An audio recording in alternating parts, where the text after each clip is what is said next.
My name is Sofia Rodriguez. I am 34. I work at Riverside Aquatic Center as a lane timer and pool maintenance technician. I speak in the first person because you need to hear this the way it happened, direct, measured, without the polish people expect from someone who once held world records. Before we jump back in, tell us where you're tuning in from, and if this story touches you, make sure you're subscribed, because tomorrow, I've saved something extra special for you. The pool deck smelled of chlorine and rubber when my sister walked in with her 2 teenage daughters trailing behind her like reluctant shadows. She raised her voice so the entire swim team could hear. Meet my sister, the participation trophy queen. Look what 20 years of showing up gets you. The deck erupted in sniffles and whispers. Lane ropes creaked. A kickboard slapped against the pool edge and bobbed toward the drain. I kept my eyes on the touchpad system I was calibrating. My hands moved with the careful precision of habit. Pool water traced half moons across my deck shoes. I did not react. I had learned that lesson through years of practice. A shaft of afternoon light cut across the water when Coach Patricia Brennan, head of the National Training Center, stepped through the facility doors. She did not speak immediately, her attention fixed on the small logo embroidered on my polo shirt, where a corner of faded team crest had worked loose from the stitching. She walked to the starting blocks. The laughter thinned. Timers went quiet as if someone had drained the sound from the building. She planted her feet, raised her hand, and the deck went silent. "Ma'am," she said, her voice filled with recognition. "That crest, you are a living legend." Carmen froze. The smirk slid off her face like water off a diving board. I looked up. Not defiant, not ashamed, only clear. Timing is technical work. Coaching is harder. I set the electronic pad aside and let her question settle, the way you let chlorine dissipate after shocking a pool. People stared as if the logo could speak for me. It could. It had, and it would again, because team crests are not decoration where I come from. They are shorthand for distances covered when others quit. A year earlier at my father's funeral, my phone buzzed under the program. A single text from my former teammate lit the screen. "Do not react. Your sister is recording you." I kept my expression neutral. I looked slowly across the chapel pews. I breathed in the smell of lilies and furniture polish. Then I texted back one word we had agreed on long ago: streamline. 10 seconds later, 6 members of my old relay team, disguised as mourners in dark suits and simple dresses, stood up together. What happened next made Carmen regret every whispered comment, every staged moment, every performance she tried to force on my grief. Grief taught me something that day. Do not perform. Do not flinch. Act when the moment demands it. I filed that truth alongside others, carved by pool walls and pace clocks. That discipline held now. Brennan's acknowledgement hung in the air like an offered lane, an invitation to step forward. I did not yet. I wiped my hands, folded the towel, checked the timing system one last time, and let the room decide who I was while I decided what came next. The pool filter hummed against the walls. The lane ropes clicked as they settled, and the taste of chlorine lingered like a memory I could choose to keep or rinse away. I stood. I breathed. I let the silence work. The first voice to break was not Carmen's. It was a young swimmer near the equipment room whispering to no one in particular. Brennan lowered her hand. I kept my seat on the plastic chair aside the timing console. I set the backup stopwatch on a clean towel. "Legends are just athletes who survive the impossible distances," I said, my tone flat of a pace clock. "Athletes survive by paying attention to the technical details." The technical details were all around us. A frayed lane rope, a loose starting block, a pH strip tucked under a maintenance log. Carmen cleared her throat as if she could swallow the last 2 minutes. She could not. The room understood the shift, even if no one wanted to admit it. The logo had done its work. It flipped the energy of the space. Mockery to attention, noise to listening. I kept my movements economical. One test strip to solution, another to comparison chart, readings recorded in the order muscle memory prefers. The water felt cool against my fingertips. The lane markers reflected overhead lights. Chlorine scented the air. My mind walked back to Barcelona, because Carmen's comment had aimed there, at the records people said belonged to a different era. A wall of water rose at us like a living thing that day. Lane 4, 2 lengths behind. The field had written me off after the turn. Radio silence from the stands crackled with doubt and hope living in the same voice. I remember the burn, the count, the calculation done twice because the split felt like disbelief. I pulled, kicked, breathed, and the clock answered with numbers that broke and mended at once. Touch. No celebration, just breathing, then moving to warm down. That is how records happen. That is how reputations get built, whether you choose them or not. On the deck, Carmen studied me, eyes tight, jaw set. A woman realizing the current had shifted while she decorated the surface with jokes. She tried to smile. It read as strain. The 2 teenagers beside her straightened. The culture of the room turned and faced forward. Brennan stepped closer. Her voice dropped from my ears only. We should speak after practice, off the deck. We will, I said, and set the test kit back into place with a click that sounded louder than it should. A young swimmer asked what everyone was thinking. Are the Barcelona records real? Like really real? Real enough to cost me sleep for 2 years, I said, and let a thin smile show for the fact that 8 swimmers went home with personal bests that day. Outside, 2 training groups rotated. Water churned against the walls. Heat shimmered over concrete. A coach shouted a set. Conversations restarted. Work reasserted itself after the pause. I lifted the pH meter, accepted a fresh test strip from a kid who would not meet my eyes, and felt the room adapt to a new gravity it could not name. Silence is a tool. Respect is a byproduct. Focus is the habit you keep when people watch for you to crack. I did not plan to crack. I planned to finish the maintenance, then meet Brennan, then decide how far to open the door I had just unlocked. The next move mattered. I would choose it with care, deliberately. Carmen pushed through the exit first. Her shoulder hit the frame. Metal rang. Her stride broke short when she realized everyone had stepped aside without being told.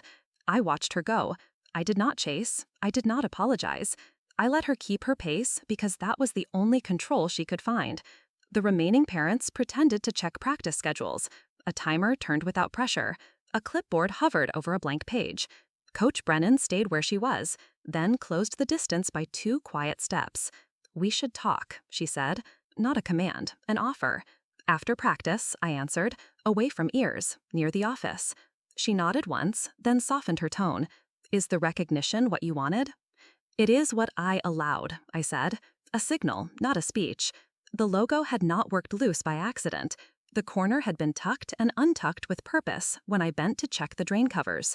Barcelona taught me to hide excellence in routine, to make the extraordinary look like maintenance, to let the world tell itself the story I needed told. Brennan knew that level. She wore it in how she watched doorways, in how she kept one shoulder clear for movement. She did not ask more. Not yet. She glanced toward the far wall where a faded photo of a relay team hung beside a safety poster. You still swim in your head, she said. Every morning, I answered. The ache had a name I did not speak.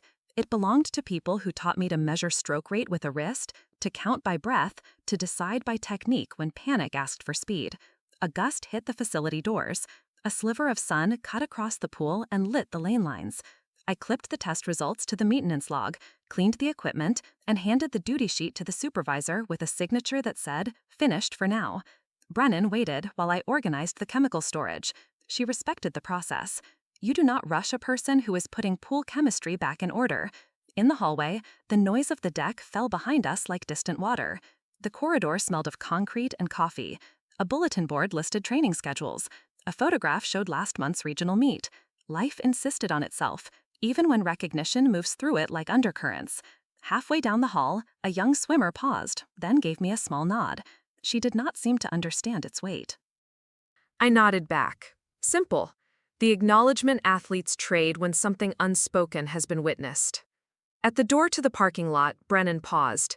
You know Barcelona still watches, she said. So do I answered. She studied me, then looked toward the pool where Carmen's echo lingered. Family complicates timing, she said. Family always does, I said, and reached for my cap. We stepped outside. The heat from the deck tugged at our sleeves. The sky burned over the mountains. The day moved forward, and so would we, and the conversation waiting in the office would decide how loud the next hour needed to be. The corridor to Coach Brennan's office was quieter than the pool deck, but not by much. The hum of filtration systems mixed with the distant splash of synchronized diving practice down the hall. Brennan walked half a step behind me, neither rushing nor lingering. We reached the end of the corridor, and she knocked twice before opening the door. Brennan's office was dim. The blinds were drawn against the afternoon glare, and a single desk lamp cast a pool of light across the papers in front of her. She gestured me in without ceremony. I stepped inside, noting the smell of strong coffee and the faint trace of chlorine that clings to every building in aquatic sports. Brennan closed the door behind us, the latch clicking into place. She didn't look up right away. Instead, she opened a manila folder marked with the familiar red stripe. "Confidential," she said at last, eyes scanning the page. 3 world records, 2 Olympic golds, endorsements from coaches I can't even name in this room. Why is someone like you testing pool chemistry? I drew a slow breath, letting the question hang just long enough to measure the space between curiosity and suspicion. "I'm here under USADA coordination," I said. "We suspect systematic performance enhancement trafficking through regional training centers. Riverside is a hub for supplement distribution to youth programs." Brennan's gaze sharpened. Her fingers tapped once on the desk. She didn't speak, so I continued.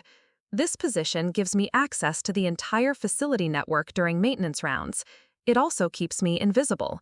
No one suspects the pool tech." That last line held in the air like mist over warm water. A second coach shifted slightly in a chair I hadn't noticed, his hands resting on his knees. Brennan leaned back, studying me, as if trying to decide whether my presence was protection or prosecution. "I've heard whispers about supplement pipelines," she said finally. "Designer peptides, masking agents, microdosing protocols that clear testing windows by hours. All of it controlled at a level that makes careers disappear if people ask questions. You're telling me someone here is moving these substances?" "I'm telling you the substances are moving," I replied. "And every distribution pattern I've traced in the last 18 months points back here. This facility isn't the source, but it's part of the network. Someone is laundering access through routine pool maintenance, exploiting the chemical delivery schedules." Brennan's jaw tightened. "You have names?" "Not yet," I said. "I have purchase orders, delivery logs, chemical receipts that don't match actual consumption, pH readings that suggest dilution I never authorized, but no single piece is enough. I need time and continued access to connect the supply chain." She closed the folder, the sound sharp in the quiet room. "And your sister?" I kept my expression still. I didn't request this assignment because of her, but I'm not blind to the complications. For a moment, the only sound was the hum of the ventilation system as a gust hit the window. Brennan finally nodded once. "Continue your work. You'll have what you need. But if you're right, Rodriguez, you understand what this means." "I do," I said. And I did. It meant that when the pipeline was exposed, it wouldn't just be the facility under scrutiny. It would be everyone who had ever signed off on any piece of this operation, including people in that room. The second coach met my eyes briefly, a silent confirmation that the next moves would have to be precise. Brennan opened another folder, signaling the meeting was over, but not the conversation. The hall outside Brennan's office felt colder than the room we had left. Filtered air hummed through the vents. LED lighting flattened every surface. I walked with the assistant coach to the stairwell. We split at the landing. He turned toward the diving platforms, while I turned inward to the place the job lives when no one is watching. 18 months earlier, a message woke me before dawn. A former teammate I trusted sent 3 photographs and 1 line of text. "Supplement container missing. Mexican contacts confirmed." The photo showed a steel case with our Federation stencils half scraped away, sitting in a warehouse yard. Armed men with bandanas pulled high against the dust. I dressed without turning on the lamp. The room felt like the inside of a racing cap. The world narrowed to times and splits. The missing supplements were not random vitamins. They were a family of experimental recovery aids. Engineered proteins, cellular repair elements, neurological enhancement compounds that adapt, a circulatory boost we only provided to athletes we would trust with Olympic selection. Losing a prototype shipment was not a shipping error. It was a fracture line. I called the duty agent and asked for shipping manifests, serial logs, GPS tracks, and warehouse cameras from every handoff. Within an hour, a pattern surfaced. A quick transfer in San Diego, a routing code that didn't belong, a truck that left the distribution center and never pinged another tracking beacon. The Mexican footage came from a source who usually sold information for small payments. This time, the images were too clean, the angles too convenient. Someone wanted us to see just enough. When we stripped the GPS data, the trail bent back toward our side of the border, a staging facility that connected to Riverside, my sister's training center. I did not speak her name. I did not need to. Family connections distort investigations. Good agents name the distortion and keep working. I requested 2 conditions from USADA. First, a firewall around the inquiry so narrow that only 3 people could access it without triggering alerts. Second, permission to disappear in plain sight as a maintenance worker.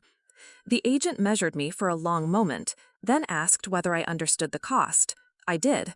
No lane assignments, no team photos, no place in the coaching rotation.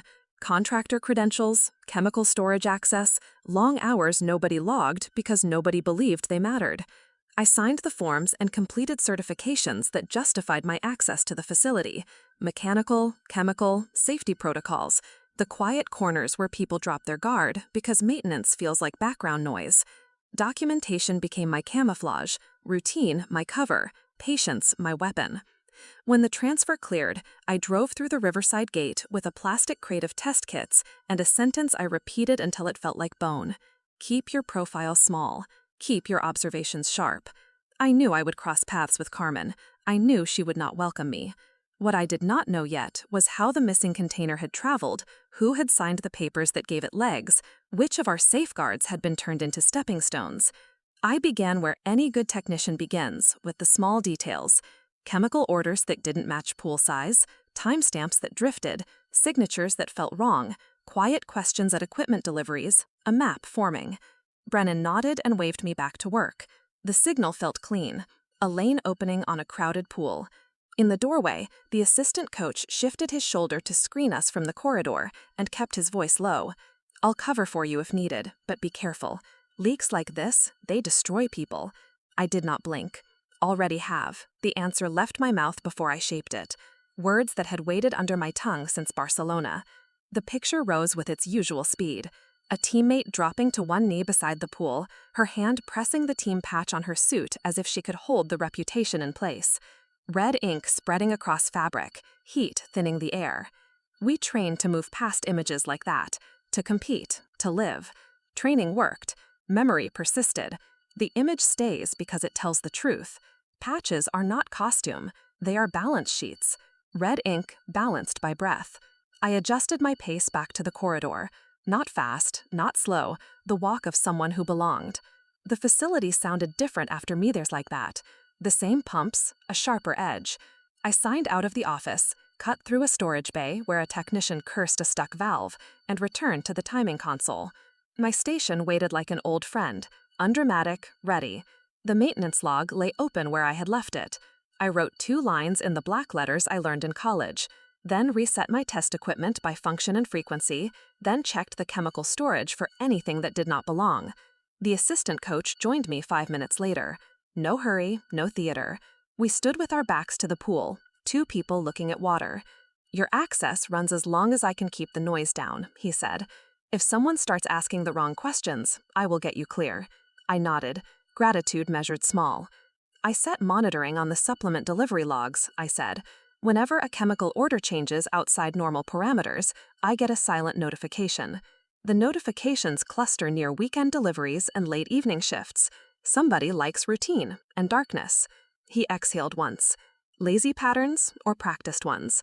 We will learn which, I said. I returned the test strips to their rack, wiped the console, and slipped a coded note card into the drawer that only my credentials could open. Once a week, USADA collected those cards from a dead drop in the equipment room, a metal box labeled with tape that matched nothing. Real paper felt old-fashioned. Paper still beats digital panic when networks turn strange. Before leaving, I took the long route past the locker rooms, counting steps, counting faces, storing the day's small oddities where my mind could reach them.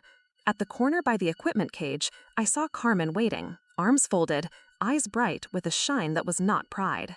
She watched me approach, said nothing, then smiled the way chlorine smiles under fluorescent light. I stopped at a respectful distance, hands loose, voice calm. The next words would push us into open conflict. I could feel the deck tilt. I allowed the tilt. Carmen stepped from the shadow of the equipment cage and blocked the hallway. She had chosen a blind corner. No security cameras, no foot traffic. You think you're special because of those Barcelona times. You cost me my coaching certification. Now you're lurking around my facility? Her voice carried an edge, sharp, brittle. I kept my hands loose and my breathing slow. Your facility or USA Swimming's? She laughed without humor. Same thing. The sound bounced off concrete and died fast. Her eyes flicked past my shoulder. A quick check for witnesses, then back to my face. That glance told me more than words, a reflex of someone protecting secrets. I did not step back. Distance is surrender when someone wants to push you into motion. I shifted half a step to set my balance. Shoulders eased, chin level. Anger wanted the first move. Discipline raised my guard. Memory kept my feet planted. I chose presence over pride, breath over noise. Right here. You want to talk about the certification? I said. We can talk as adults. You failed a drug testing protocol. I reported the truth when asked. The board made its decision. You chose your career over family. I chose integrity over shortcuts.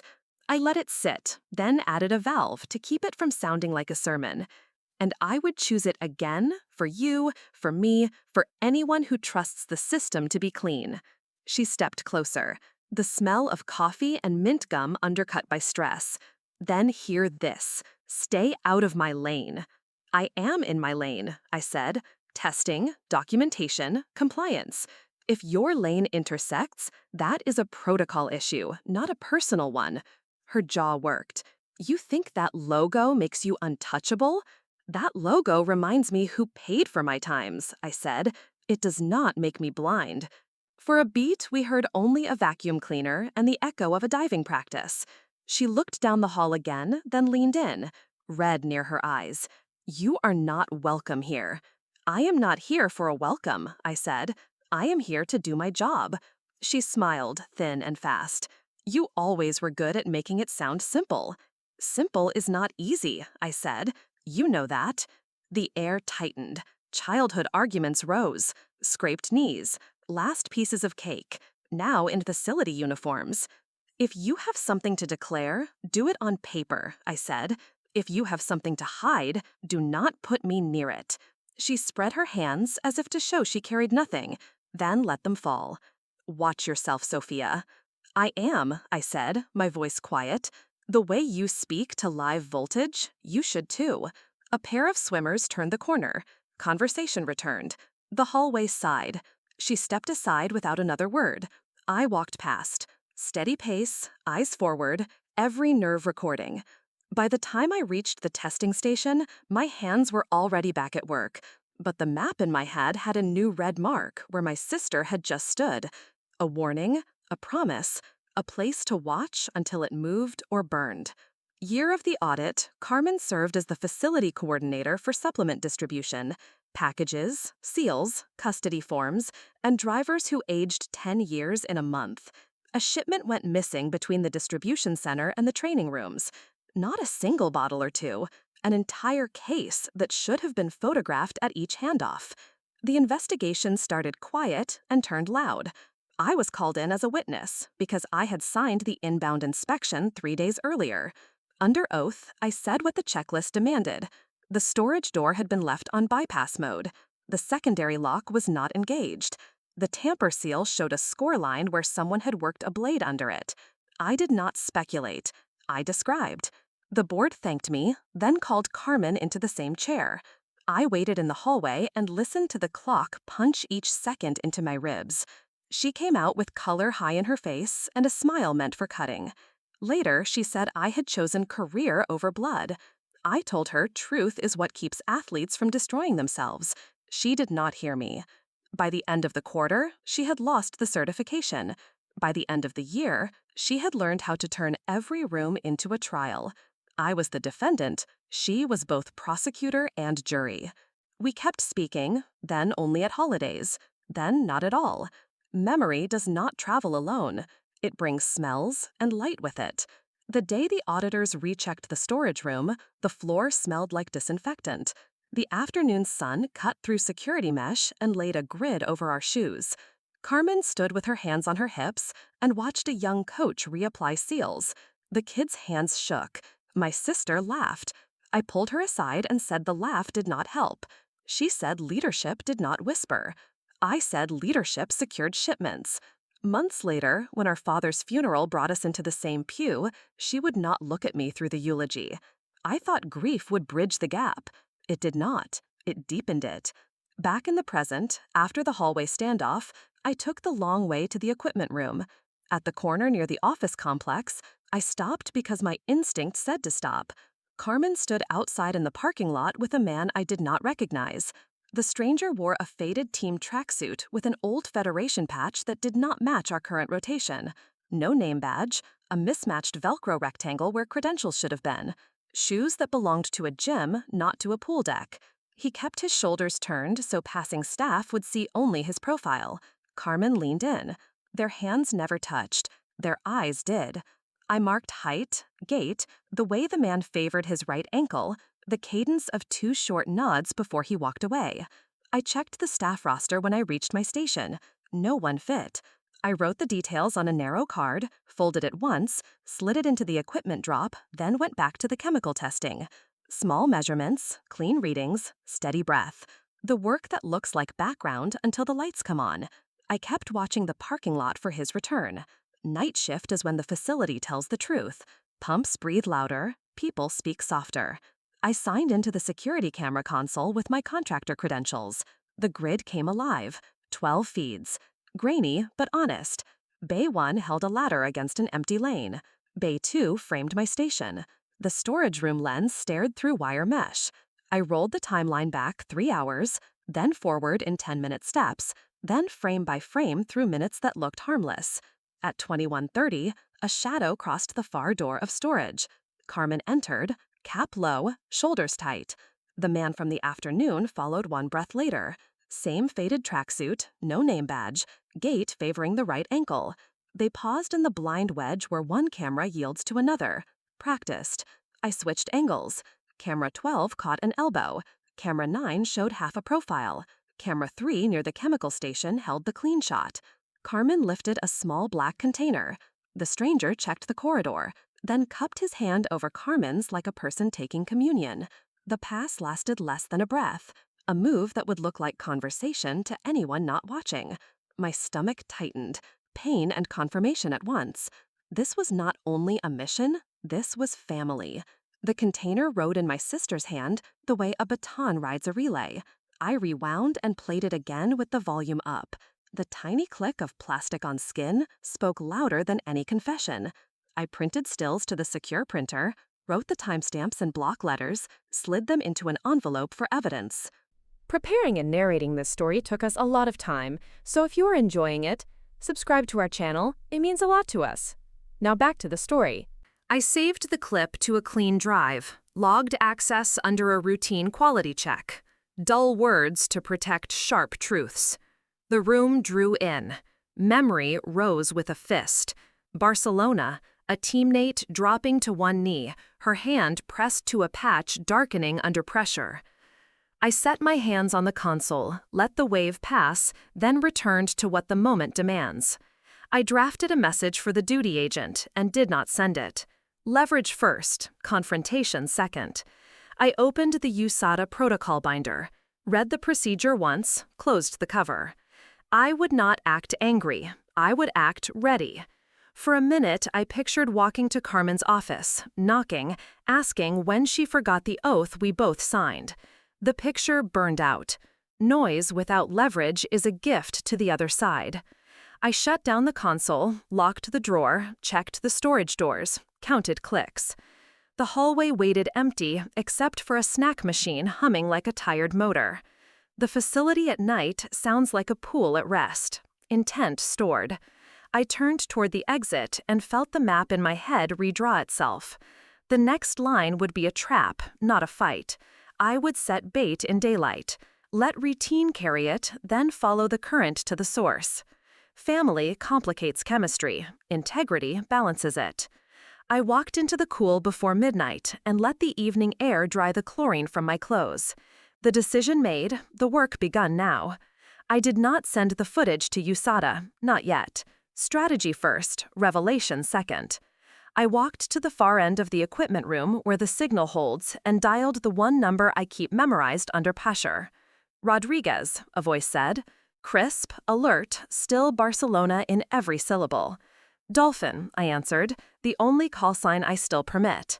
I delivered the headline in 3 clean lines. Riverside Aquatic Center, a missing supplement link, my sister's handoff to an unregistered contact. Dolphin did not waste breath. She asked for the target profile. I said I wanted a network, not a single dealer. A map of every hand that touched the pipeline. She exhaled once, approval disguised as air, then told me to design a decoy that would look routine to anyone who did not know where to focus. We built the strategy over a secure channel and a double encrypted line.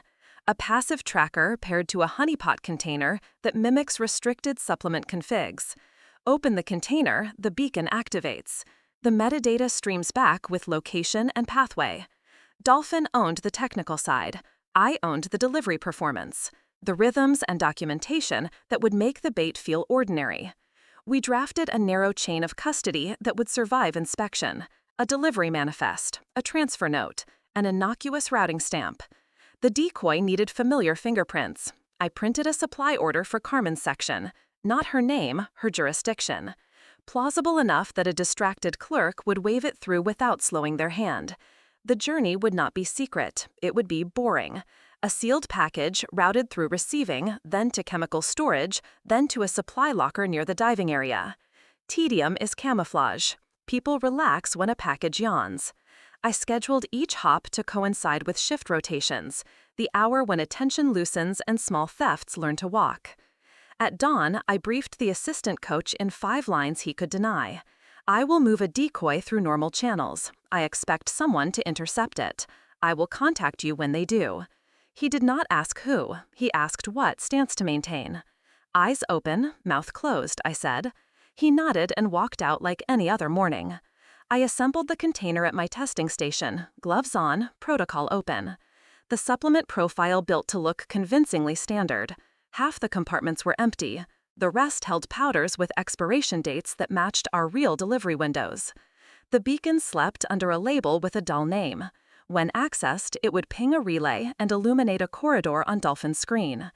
I sealed the package, stamped the routing code, set it in the incoming bin, logged it as routine. I returned to the pH testing and let work bleed the scene of drama. Chemicals, measurements, and calibration pulled me back to the practice that keeps hands steady when nerves want headlines. Then I waited. Work without watching the clock. Hands on the test strips, ears on the facility. Midday, the package walked. A clerk signed it through. The camera caught the motion. Habit moved the package forward. My phone buzzed once. Dolphin's message read active, then went dark by design. By shift change, the package reached the supply locker. The next touch would be greed. Carmen did not know I was watching. She did not know the supply locker she circled was bait. The package sat on the middle shelf between kickboards and lane markers. Quiet, ordinary, patient. I stood across the hallway with a maintenance checklist and a neutral expression. To anyone passing, I was logging equipment. The beacon would sleep until the right hands woke it. Timing mattered. Angles mattered. Breath mattered. Barcelona once meant stroke rate, breathing pattern, and a field swimming faster than physics allowed. Now it meant one clean decision at the farthest emotional distance 2 sisters can endure. I had one chance to strike without shattering what remained of blood. Shift change turned the hallway into a current. Coaches drifted, equipment staff traded schedules. A diving coach hurried past. Carmen arrived late, composed the way a person becomes when they rehearse normal. She paused at the water fountain, checked her watch, and let the flow of bodies carry her toward the locker. I watched without staring. Staring alerts. Stillness invites. She leaned into small talk with the pool supervisor, laughed once, then drifted 2 steps left as if the locker had moved to meet her. My pulse did not spike. Training kept it level. I let my breathing set the tempo. The metronome in my head clicked 3 counts. Count, breathe, commit. Her fingers touched the package. My phone thumped once in my pocket. Dolphin's relay flashed a single word. Active.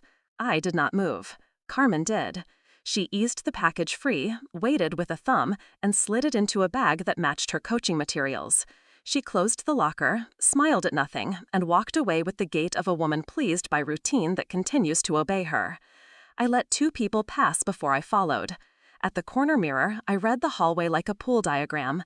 Distances, lines of sight, exits, friendly eyes who would not remember me. I adjusted the checklist and kept a pace that looked like work. She turned toward the old therapy pool area, a corridor with 1 camera out for maintenance and another pointed a degree too high. The beacon stitched each hop to Dolphin's screen. I did not need to see Carmen's hand to know the route. I only needed to stay in step without throwing a shadow that did not belong. Barcelona beat steady in my chest. Patience over speed, clarity over noise. At the therapy room door, she checked a text and hesitated. 2 staff members exited with towels. She held the door with an easy smile, then slipped inside. I looped past the storage closet and entered through the far entrance. The room smelled like humidity and old chlorine. Equipment cart blocked most of the view.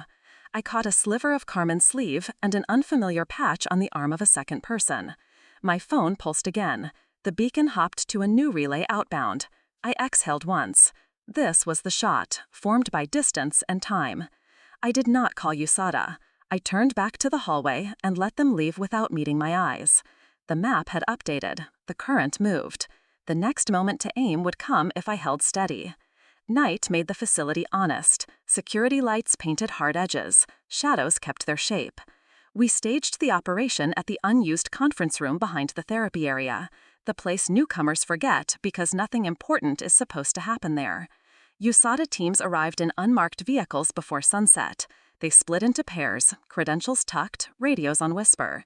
Dolphin stayed on the encrypted line. Her screen mirrored the beacon's path. Each hop pulsed like a heartbeat. I carried the second decoy in a delivery bag. Same packaging, same worn stamp. Nothing to notice. At 19:30, I signed it into the room log. The security guard never looked up. Carmen arrived at 1948 with the unregistered contact. A third person peeled off from a maintenance cart and checked the perimeter with a flashlight they never turned on. It was choreography, not improvisation. Practiced enough to feel boring. That was our advantage. I placed the package on the table, stepped back, and began an equipment checklist that required facing away from the door. The contact took the package, opened it, and connected a device to a tablet. Dolphin's whisper came through my earpiece. Awake. The honeypot container launched. The relay sang. Every route and node lit up for USADA like lane lights in fog. The contact nodded once to Carmen, then reached for their phone. That was the cue. 2 USADA agents flowed in from the side entrance. 2 more from the main door. The sound in the room changed from private to official. Federal agents, hands where we can see them. No shouting, just certainty. The contact froze. Carmen flinched. The third person raised their hands and earned a restraint hold that put them on the floor without drama. Zip ties clicked, phones and devices went into evidence bags. The tablet screen blinked and died when Dolphin cut the session. Carmen looked at me. Not surprise, not rage, something older. The look a person gives a mirror when the story collapses. She said my name once, not loud. I did not answer. A supervisor read her rights. USADA separated the detainees. A van door slid shut. The metal sounded final. Outside, the air smelled like rain that would not arrive. Desert weather playing at mercy. Dolphin called to confirm the outer network had closed. 2 pickups at the highway junction, 1 courier at the supplement warehouse, all in custody. USADA would take it from there. Indictments, warrants, long paperwork nights. The operation had run like a training set. Clean, contained, decisive. I was not happy. I was tired. Tired in the bones. Tired in the way silence gets heavy after you hold it too long. I walked the perimeter once, touched the chain link, watched a distant helicopter lift and nose east. The assistant coach found me by the equipment room and offered water. I took it, grateful. Solid work, he said. Necessary work, I said. He understood. Family had become evidence. Evidence had become chains. Justice would be a process now. I turned in my credentials for the night, signed the log, and carried the empty bag back to the station where the pH meter waited. Honest, uncomplicated. An instrument that tells exactly what you ask and nothing else. The interrogation room held the stillness of a pool after the last practice session. Fluorescent light hummed, a digital recorder blinked red on the metal table. 2 USADA agents sat across from Carmen. A third stood by the wall with a clipboard. His pen clicked once and then went quiet. Through the one-way glass, I watched the opening moves. Shipping schedules filled the screen. Columns of dates and lot numbers. Chain of custody lines that should have been straight and were not. The assistant coach stood within arm's length to my right. They started with the container, the decoy that was no longer a decoy. Directories opened, serial numbers verified. The honeypot beacon's path drew itself like a training route across a map. Mexico warehouse, San Diego transfer, Riverside routing hub. The arrow returned to our door with the stubborn certainty of a stopwatch. Contracts followed. Shell companies layered like training periodization. Apex Performance Solutions in the center. Invoices for consulting without deliverables. Then the encrypted message logs. Timestamps matching shift rotations. Short bursts that traced the same loop as the package. Carmen did not ask for legal counsel at first. She watched her own reflection more than the agent's. The glass gave her a ghost to argue with. When she finally lifted her eyes, she looked straight at me. There is no rule against facing a mirror the way you face a person. I kept my posture square. I did not turn away. I let her see the steadiness she used to rely on. Not anger, not pity, only the line I hold when the mission is louder than the room. Family sat between us. The lead agent laid photographs on the table. The pass in the supply room, the meeting near the therapy area, the night exchange when the tablet woke and told on itself.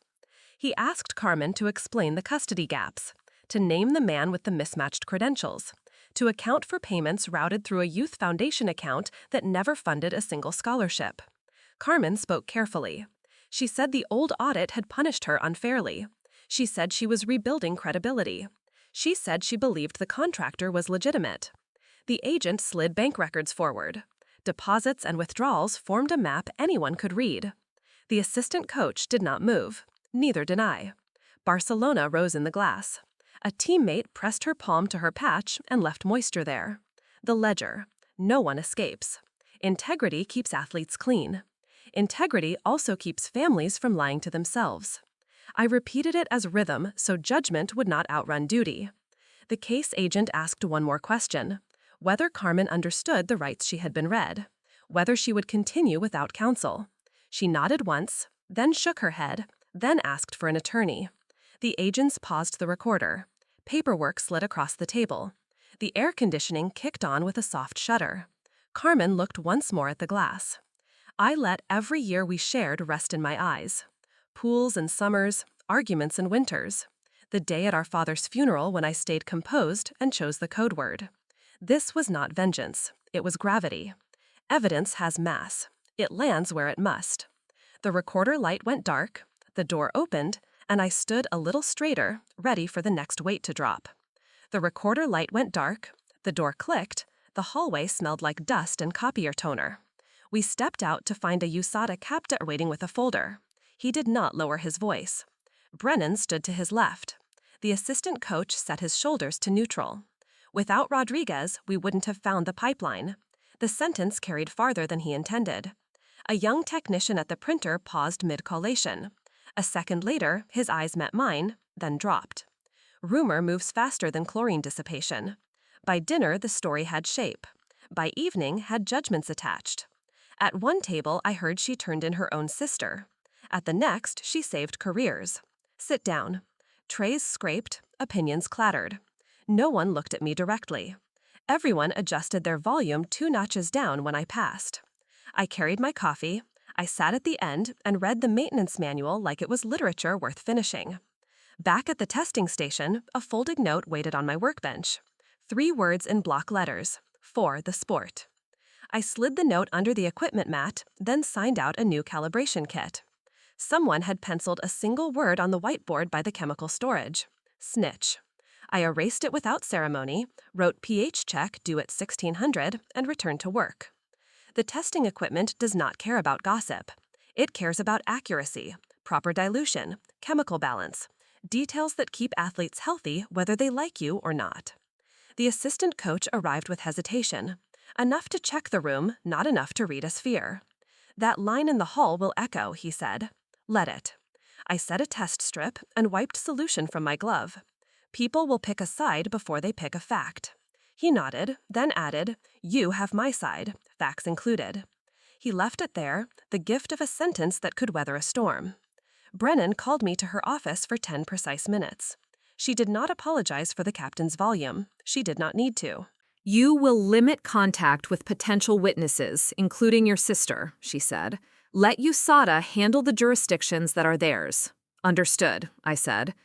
She studied me as if measuring whether the order also had to reach my heart. It did not. The order was already inside me. Discipline over relief, process over heat.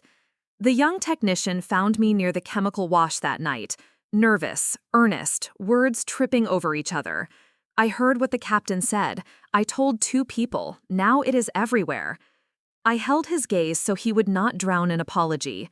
You heard one sentence, not the weight behind it, I said. When a system works, nobody applauds. When it fails, nobody forgets who could have fixed it. Learn from that, then get back to work. His shoulders dropped. He exhaled. He nodded. By lights out, the facility had chosen 3 versions of me: traitor, guardian, ghost. I chose one version of myself, the technician who tells the truth and signs the documentation, the sister who will not lie to keep a story pretty. The night settled, the rumor kept walking. And I laid out equipment for morning, calm as a pool before dawn, quietly. Security personnel escorted Carmen down the corridor, 2 on her flanks and 1 at her back, footsteps striking a slow rhythm against the tile. The USADA captain walked ahead with the evidence bag. The black container lay inside like a small stone that could sink a program. The assistant coach stood clear of the path. Brennan held the door and said nothing. I stepped from the shadow of the equipment alcove and matched their pace for 3 strides. Stop, the captain said. Not unkind, precise. I held up a small envelope. Personal property, I said. He nodded once. I moved closer until I could see the pulse in my sister's throat. Her wrists were restrained, her jaw was set, her eyes were the color of a storm that does not want to happen. I slid the photograph out of the envelope with my thumb and kept it where she could see before I placed it in her hands. 2 kids, a rusted diving board, summer dust, knees scraped, faces open to the sky. You can start over, but not from here. My voice carried past the captain and landed where it needed to land. Carmen did not answer. She gripped the picture hard enough to bend it. The restraints rattled. The corridor swallowed the sound. The security personnel waited, patient, practiced. I felt anger reach for me, and I let it miss. This was not victory. This was a report finally written in the correct ink. I remembered Barcelona, the teammate pressing her palm to the patch as if a hand could stop a balance sheet. Debt and duty, blood and breath, these are the mathematics of our sport. I chose the same answer I have always chosen.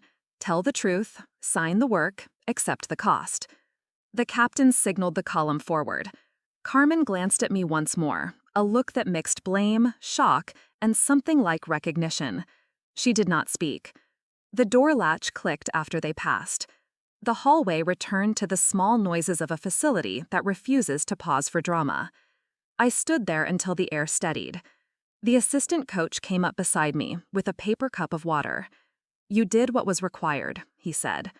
Required is not the same as easy, I answered. He tilted the cup. I drank. The water tasted like metal and discipline. Brennan joined us and gave me the boundary again. Limit contact. Let the process run. Keep your lane. I nodded. I had already stepped back inside my lane the moment the photograph left my fingers. Family can follow you into a mission. Family cannot be allowed to run it. At the testing station, the pH meter waited on the bench, an instrument that forgives no shortcuts. I washed my hands, set my equipment, and wrote a single line in the log. Evidence transferred, testing resumed. Rumor still walked, judgment still echoed, but breath by breath, the work reclaimed the day. Outside, a wind rose off the mountains and rattled the facility doors. A rehearsal for the next hour I could not yet see. Stayed ready. Rumor split the facility like a fault line. Break room chatter hardened into camps. Some coaches nodded when I passed, others turned their clipboards away. A pool supervisor touched my shoulder once and said nothing. A program director I had trained stared at his coffee. The cup trembled and stilled. Nobody asked for my side because they believed they already had it. The hallway had served them headlines. Nuance rarely survives a corridor. I kept my voice for checklists and my attention for chemical balance. Water does not care who is popular. It cares whether pH seats clean and chlorine returns to safe levels. I tested the alkalinity. I logged the inspection. I signed my name in the same block letters I used in college. The habit felt like ballast. It kept the ship upright while weather tried to tilt it. Two techs at the equipment cage argued about me as if I were a component. One said guardian, one said traitor. Both fell quiet when I asked for the test kit they were leaning on. Their faces warmed. They stepped aside. I kept working. A chlorine reading on the main pool looked like the lane we learned to swim as kids. Survival lessons are never wasted. Pick a line, keep your stroke, do not let the current decide for you. My phone stayed face down. If USADA needed me, they would call. I would answer. Then I would return to the bench. I ate outside under the shadow of the diving tower and listened to two coaches disagree about recruiting. Their ordinary arguments steadied the day. Inside, a trainee misread a chemical ratio. I corrected him gently. He whispered thanks. An hour later, he brought me a fresh buffer solution like penance. By late afternoon, the whiteboard had grown a new word, hero. Someone else added a question mark. Another erased both and wrote pH check due at 1600. That was the only line that mattered. When the assistant coach walked through, he gave me the neutral nod that means I see you and the work is what counts. I returned it and kept my shoulders level. Integrity is not a speech, it is repetition under pressure. Test, record, calibrate, repeat. At shift change, I ran my palm along the equipment as if reading temperature with my skin. Everything felt stable. The systems were ready. I shut the panel, stowed the tools, and let the facility's noise wash past without sticking. A young swimmer from the development program hovered, then asked whether it was true that I had turned in my own sister. I met his eyes so he would not drown in gossip. I turned in a violation, I said. Families survive truth better than contamination. He blinked, then nodded, then carried his gear down the hall. Evening crew filtered in, day crew filtered out. The doors rattled in the mountain wind, and I kept the line I had chosen at breakfast, the same line I would choose at midnight. Do the work, sign the work, let the noise exhaust itself. When rumor tires, data still asks for proof. I give it quietly, always. Brennan called me just before noon. The blinds were half open, sunlight cut her desk into stripes. The assistant coach stood by the bookcase with his hands behind his back. Posture routine, eyes high stakes. Brennan did not sit. Apex Performance Solutions has been dismantled. But you have made enemies, Rodriguez. She let it settle. I let my breath do the same. Not the first time, I said. She opened a folder and slid a list across. Names I knew, names I did not. Programs, contractors, 2 lobbyists who had never stepped onto a pool deck. She tapped one column. Some will blame you for ending their income. Some will romanticize your sister. Some will test you where cameras do not reach.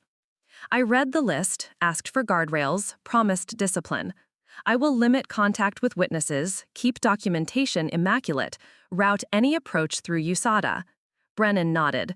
Trust measured in paper and time. The assistant coach added one line. Careful and plain.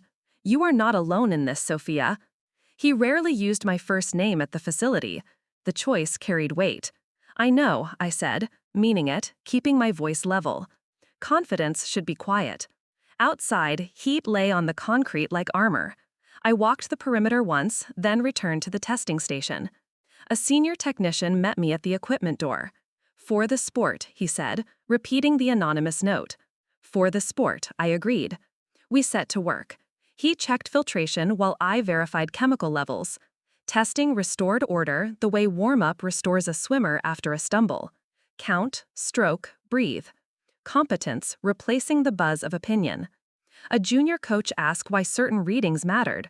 I answered with a data point and a protocol reference. He moved along. Facts are bridges. Gossip is floodwater. Mid-afternoon, USADA sent a brief update. External arrests complete. Warrants served. Accounts frozen. The captain's note ended with a caution. Expect narrative warfare. Stay boring in public. I smiled at that. Boring is camouflage for people who prefer outcomes to applause. I kept my phone on silent and my credentials visible. Boundaries protect as well as separate. In the break room, 2 swimmers paused their card game. One stood too fast and spilled energy drink. I handed him a towel. Kindness is also discipline. Near sunset, Brennan crossed the deck and stopped at my station. Security detail is available. Use it if anything feels wrong. Understood, I said. I will escalate early, not late. She studied my face a second longer and left. The assistant coach arrived with a sealed envelope. Inside lay a cloth square in a clear sleeve. Navy field, silver border, the icon small and unmistakable. An updated version of the informal patch the community adopted after Barcelona. A quiet mark for the times that should not have existed and yet did. I did not lift it right away. Gifts of this kind are not trinkets, they are markers. The assistant coach leaned his hip against the workbench. He did not rush the silence. Outside, a Lanesheimer beeped, and the pool shimmered in heat. The ordinary sounds of the facility kept the moment anchored. The extraordinary sat between us on cloth. What do they expect me to do with it? I asked. The question was real, not coy. Recognition can harden into theater if you are not careful. Whatever you decide, he said. Wear it, store it, burn it, if that is the ritual you need. The point is that the people who understand think you paid again. I breathed once and let my shoulders ease. The second patch did not erase the first. It did not rewrite the last weeks. It did not change the arithmetic of family and duty. It simply placed a marker beside them. A small silver flag to say the work mattered and the risk was seen. Thank you, I said. He nodded as if I had accepted more than thread. He glanced at the filtration system behind me, at the panels seated flush and the sensors aligned true. You staying on the bench for a while? He asked. For now, I said. This is where I do the least harm and the most good. He grinned at that. Quick, human. You do not give yourself enough credit. I give the equipment, I said. It tells the truth if we listen. He pushed away from the station and left me with the light, the patch, and the steady hum of circulating water. I cleaned the table as if preparing a field for a ceremony no one else needed to attend. Then I opened the sleeve. The fabric felt new and familiar at once, as if memory and present day had shaken hands and agreed to be civil. I set the patch on my palm and weighed what it meant. Not in grams, in cost. The room breathed with me. Afternoon sliding toward evening, a hinge hour where choices find their place. I reached for the tin that holds my old one and felt gratitude open without drama. Measured true. In the small equipment office, I keep a metal tin no bigger than a supplement bottle. The lid sticks unless you ease it. I set it on the workbench and laid a clean cloth. Then placed the new patch beside the old patch and the Barcelona photo. Late sun slid through the high window and colored everything gold. Scratches on the tin looked like faint currents. The old patch was navy with a tired border. Threads lifted where chlorine once bit. a corner stained the way years refused to forget. The new patch wore a thin silver outline, the same icon, sharper lines, a quiet reply from now to then. The photo held 8 of us, goggles raised, pool deck and smiles, names scrolled on the back. I stood and let the 3 items speak: memory, present duty, and the team that taught me the cost of both. The assistant coach had left me alone. Rituals prefer silence. I traced the edge of the old patch with my thumb. The fabric felt stubborn, worthy. I remembered sewing it on the first time. Not triumph, covenant. I slid the new patch closer until silver kissed navy. Not hiding, not replacing. Companion. The photo stayed between them, pool light captured in a square that still warmed my hands. I said the words out loud because saying matters. For the sport, for the truth, for those who trust a system written by strangers who wanted them clean. I turned the old patch over, peeled away a scrap of backing from a field repair, watched one stray thread settle and lie still. Evening thickened, the gold softened, the room took on the quiet of a chapel before prayer.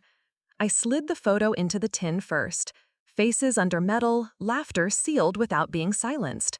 I laid the old patch on top, the weight small, the meaning not.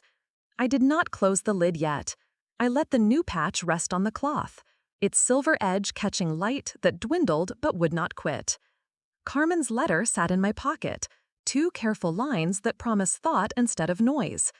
Thinking is maintenance, slow, logged, repeated. I pictured the kid who asked whether people change and decided to keep answering yes with my hands, not speeches. The filtration system behind me offered its lesson again. The truth of pressure and flow, the mercy of work done right. Gifts are not absolution, they are assignments, reminders to stay precise when attention wanders. I pressed my palm to the tin. Cool metal steadied the heat under my ribs. The lid clicked. Not final, secure. I unwrapped the new patch and let it sit in the last stripe of sun. A small flag for duty accepted. A pump cycled outside. The facility air shivered. The sound braided with the memory of 8 voices calling times in the photo. I matched its rhythm with my breathing. A loud gratitude the size of a steady pulse. Nothing theatrical, completely real. Wind lifted dust beyond a window and set it down again. The hour asked for decision and received it. I picked up the new patch and felt its weight. Light yet exact. A tool for the spine. A promise to keep paying attention. The first lane timer beeped to life outside. A single stroke found its rhythm. Then the rest joined and the sound turned whole. I slipped the new patch into my palm and walked back through the hallway to the testing station. Night crews rolled equipment carts toward the pool. The ordinary kept doing its job. I stopped at my locker, opened the door, and took down my staff polo. The fabric carried the clean scent of detergent and a memory of chlorine you never fully wash away. I set the shirt on the workbench, smoothed the left chest, and took one measured breath. I did not feel triumph. I felt alignment, a sight settling when wind drops. I pinned the patch where the old one had lived, needle through, needle back, a tidy seam that would hold under heat and motion. I checked the corners, pressed each stitch, listened to pumps deepen on the deck.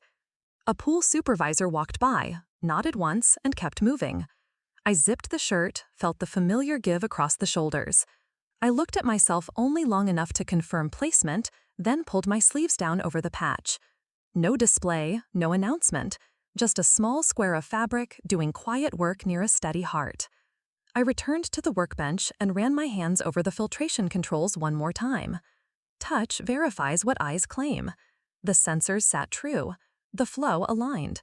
The log matched what my hands felt. The assistant coach appeared at the equipment door and nodded toward the pool deck. A question without pressure. "Not tonight," I said. He accepted it and blended into the movement of crews and carts. "I will coach again when the work demands it, not to chase a stage." The patch under my shirt was enough. A promise carried, not flaunted. I clipped my credentials, tied my shoes, and felt the clean clip of purpose settling into place. A radio call cracked across the facility. A practice schedule shifted. People adjusted. Nobody panicked. Good teams move like that. Small corrections, shared timing. I stood at the edge of the equipment room and watched the pool under the lights. Water at rest. I thought of Carmen in a facility 2 counties away. Her letter folded in a tin with our photo and the old patch. A slow engine turning over in her chest. When she is ready to choose, she will know where to find solid ground. Here, with truth and work that holds. The pumps reached their steady rhythm. The water vibrated against my ribs. I pressed my sleeve once as if checking a bandage, then smiled. I do not need anyone to see it. I need to be ready when the next hard choice arrives. Readiness is posture, not pose. When the time comes to act again, I will cleanly, without noise. The way a technician answers a question with a calibrated instrument and a signature. I went back to the testing room. The pH meter for the main pool lay where I had left it. Open, honest. The desk lamp cast a white circle across equipment. Solution lifted the day from my gloves. The checklist waited. I set the maintenance log to today's page, lined up test strips and calibration fluid. Then began where I always begin. Small to large, simple to complex. Motion before meaning. Every eye that passed the doorbay felt different. Not louder, not braver. Simply more focused. Respect behaving like gravity. A trainee paused and asked for concentration values again. I gave them with the same calm I would give a split time on the radio. Numbers are kindness when nerves run fast. The sensor probes clicked as I set them into a shallow tray. I dipped the electrode, drew clean paths through buildup, watched the metal return to its own color. Work carries a sound that steadies the chest. Clean strokes, parts laid in rows.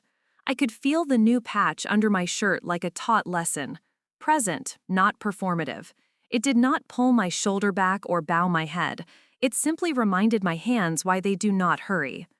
A pool supervisor leaned in. She did not mention rumor or arrests. She only said the next meet moved to first session and asked whether the systems would be ready.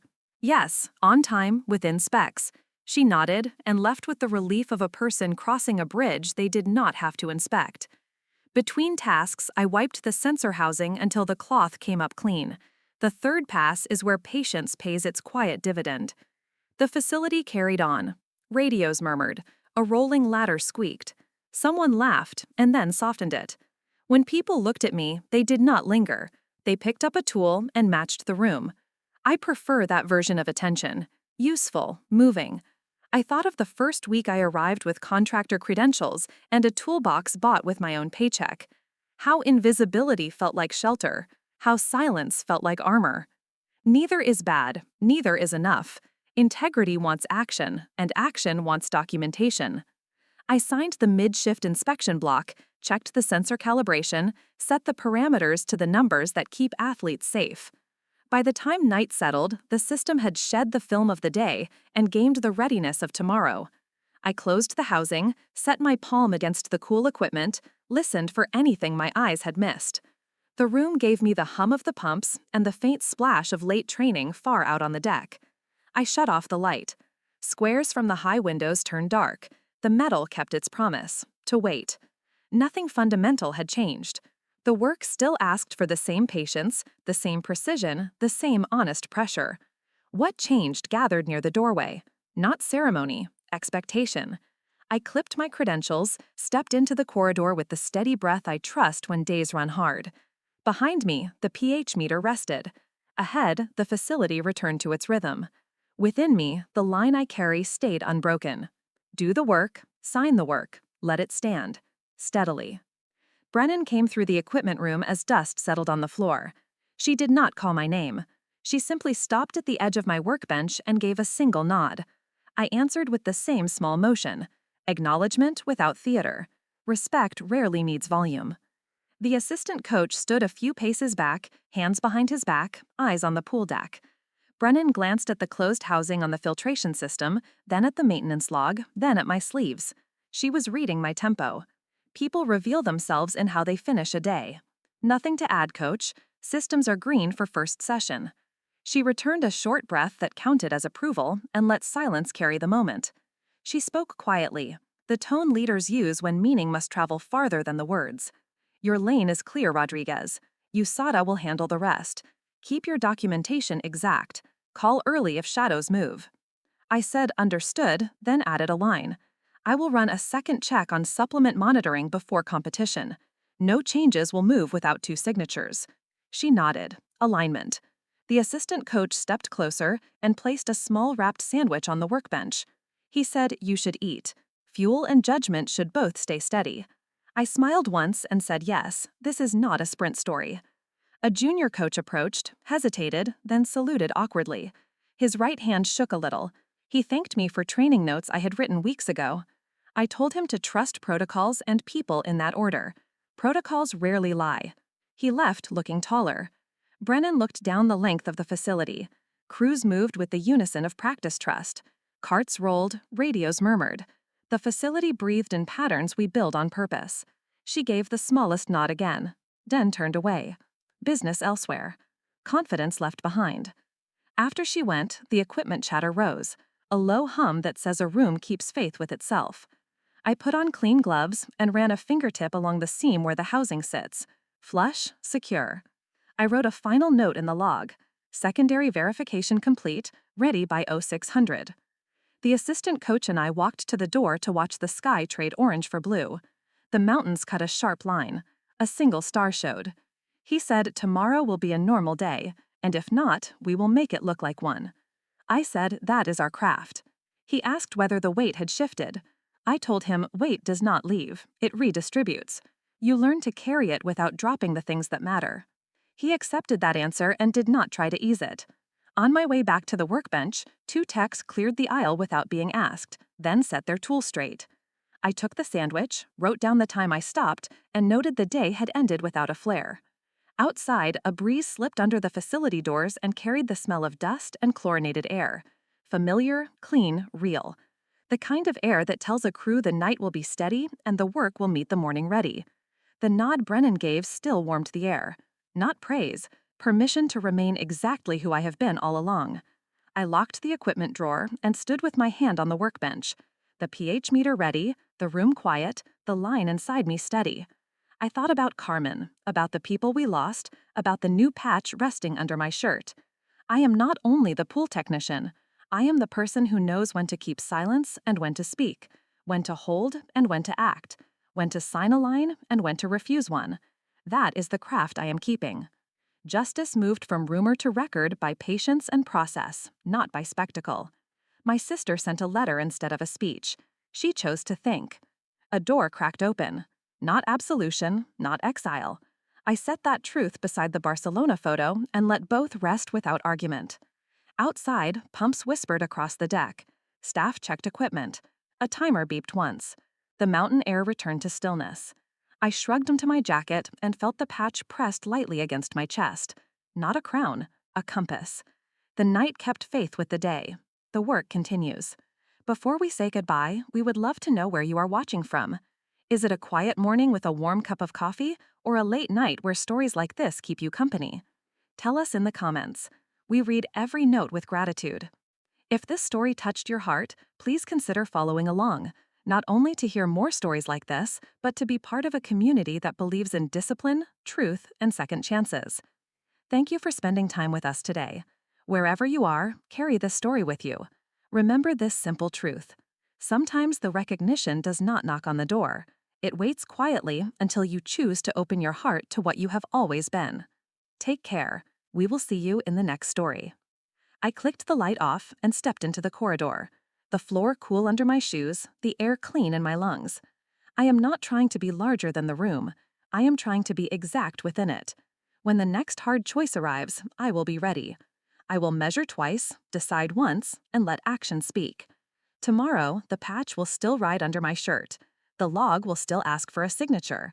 The equipment will still tell the truth if I listen. That is enough. That is the work. That is how lives of future harm prevented. I walked into the night with the steady pace of a person who knows the difference between noise and signal, between pride and purpose, between revenge and repair. I will keep listening to the signals that matter. I will keep teaching the young to trust their hands and checklists. Call me the pool technician if you like. The name fits and doesn't. I know who I am. I am Sofia Rodriguez. I will choose discipline over drama, mercy over theater. And when it is time to act, I will do it cleanly. For the sport, for the truth, for the ones who never got to send a letter home. Up next, you've got 2 more standout stories right on your screen. If this one hit the mark, you won't want to pass these up. Just click and check them out.